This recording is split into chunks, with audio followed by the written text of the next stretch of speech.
Но приехав в Москву, потом в итоге я писала выставку духовной радио на духовных досках специально сделанных, и те доски, которые заказывала в Ижевске, они так остались стоять здесь.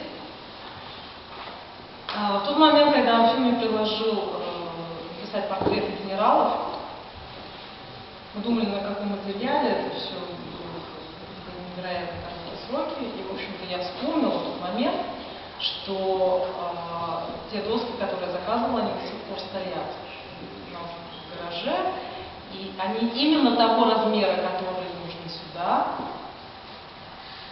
Ну и, в общем-то, я поняла, что все одно к одному сложилось, и нужно делать.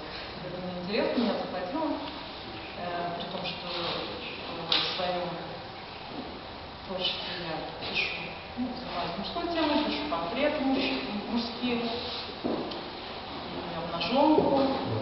Вот. Как бы здесь получилось продолжение такое.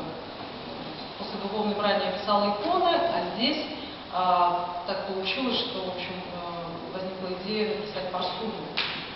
Следующий этап. И я взяла